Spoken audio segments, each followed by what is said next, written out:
안녕하십니까, 김양희입니다. 얼마 전 한국개발연구원 KDI에서는 인구 고령화 때문에 우리 주택가격이 2019년 이후 장기적으로 하락세로 돌아설 것이다, 이런 보고서를 냈었습니다. 일본의 1990년대 상황하고 유사한 상황이라는 것이죠. 과연 집값을 결정하는 요소들이 어떤 것들이 있으며 집값은 앞으로 떨어질까요, 오를까요? 이런 문제를 같이 한번 생각해 보는 시간을 갖겠습니다.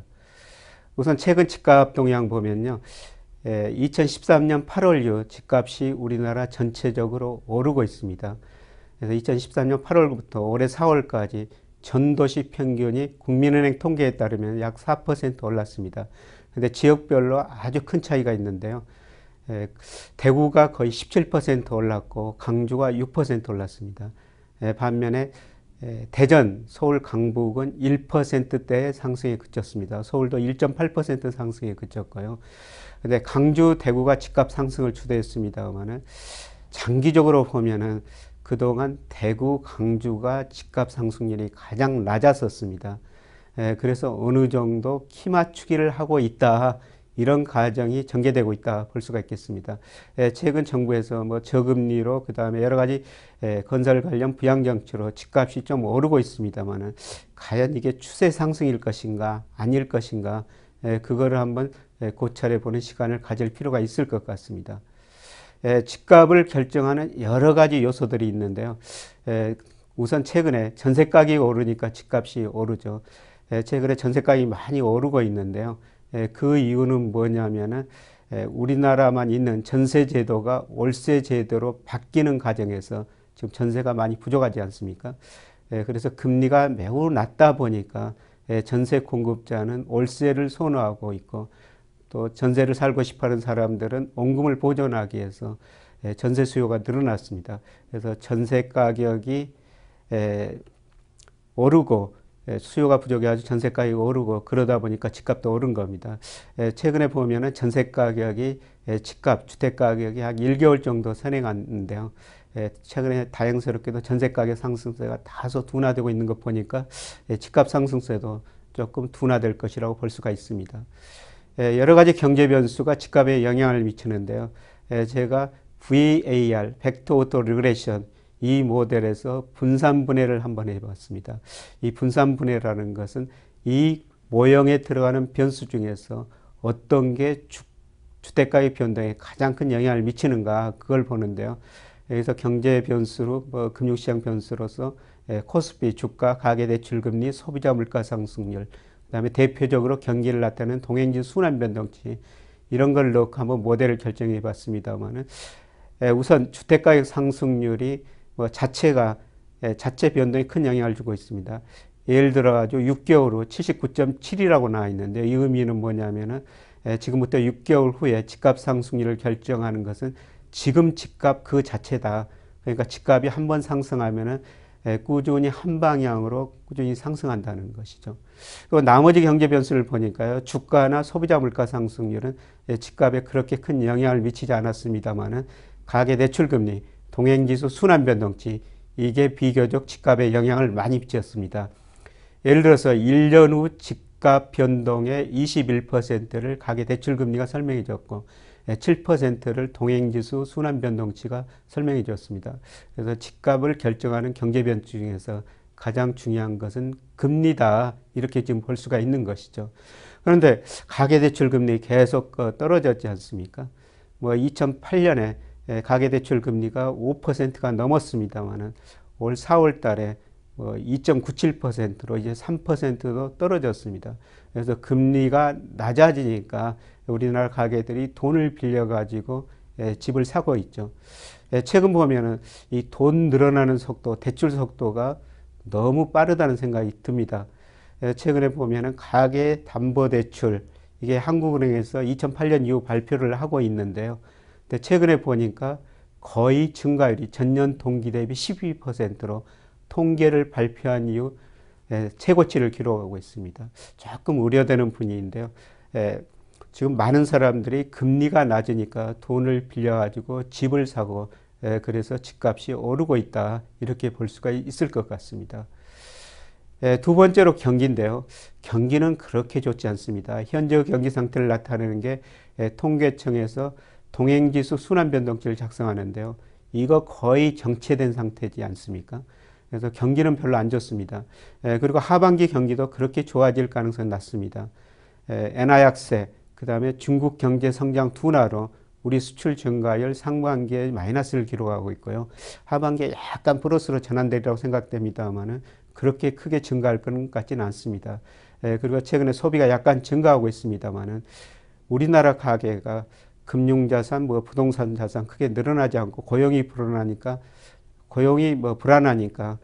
아껴 쓰고 살 수밖에 없다. 그래서 체중에는 가계 저축이 늘어나고 있습니다.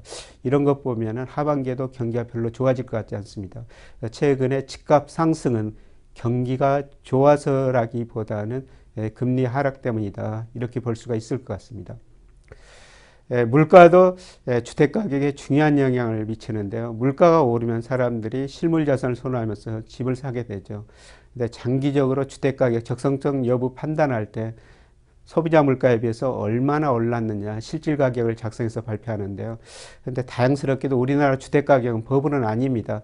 86년부터 KB 국민회에서 주택가격 지수를 발표하고 있습니다만 이걸 소비자 물가와 고려하면은 우리나라 전 도시 주택 평균 가격은 물가보다도 한 16%덜 올랐습니다. 버블이 발생하지 않았다고 보시는 것이죠. 물론 주택에는 단독 연립 아파트가 있는데요. 서울 강남을 중심으로 아파트 가격은 많이 올랐습니다. 주로 아파트 가격만 많이 올랐고 단독이나 연립은 물가에 비해서도 오히려 훨씬 덜 올랐다 이렇게 볼 수가 있습니다. 그래서 최근에 물가가 안정되니까 집값 상승도 그렇게 기대하지는 않을 것 같습니다. 그 다음에 주가도 집값에 영향을 미치는데요. 주가가 많이 오르면 어떻습니까? 돈이 많아지죠. 돈이 많아지면은 그 돈 가지고 또 사람들이 집을 사게 됩니다. 최근 통계를 보니까 가구와 상관계수가 조금 줄어들고 있습니다만은 주가가 약 1년 정도 집값, 주택가격에 선행하고 있습니다.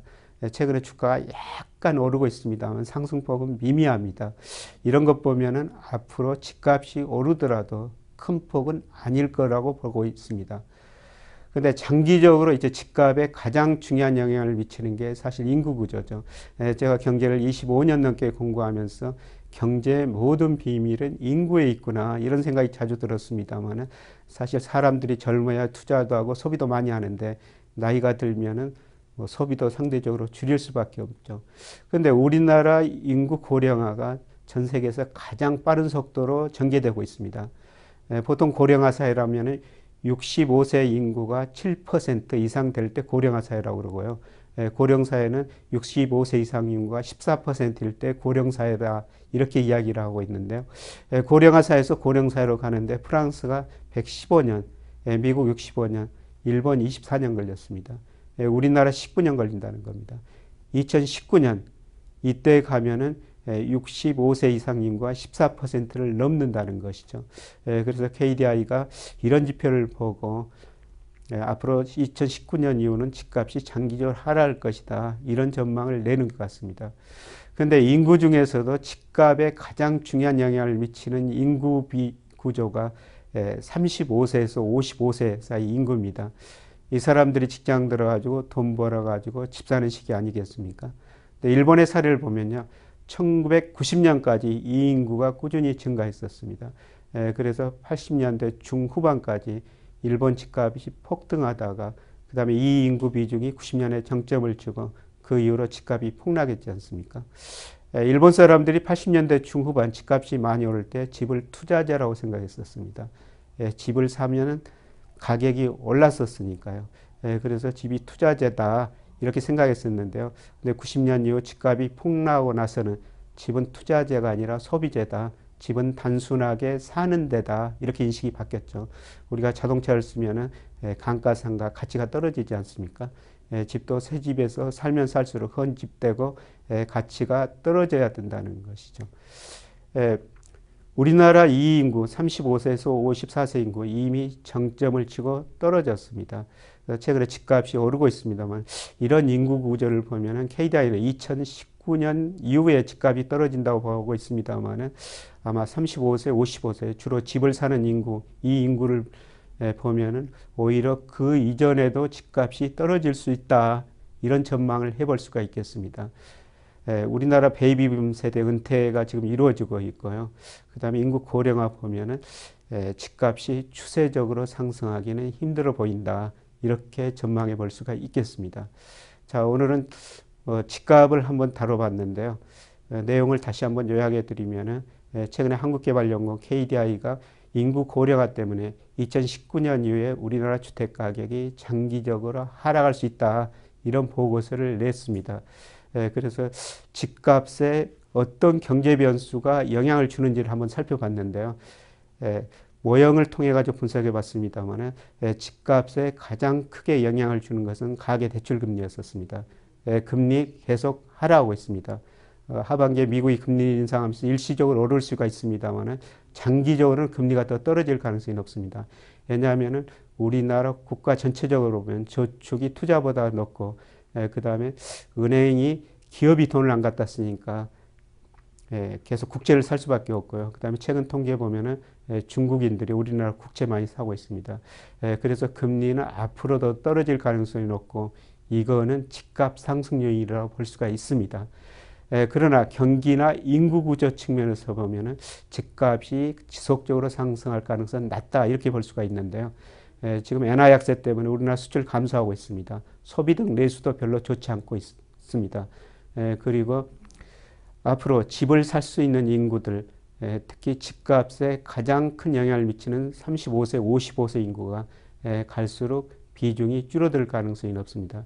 이런 것 보면은 집값이 장기적으로 오르기보다는 한 2, 3년 내에 정점을 치고 장기적으로 하락세로 돌아설 가능성이 상당히 높아 보입니다.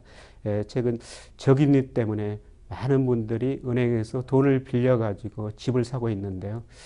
그거는 다시 한번 좀 생각해 볼 일이 아닌가 이런 식으로 생각하고 있습니다. 오늘 여기서 마치고요. 다음 주에 다시 뵙도록 하겠습니다. 고맙습니다.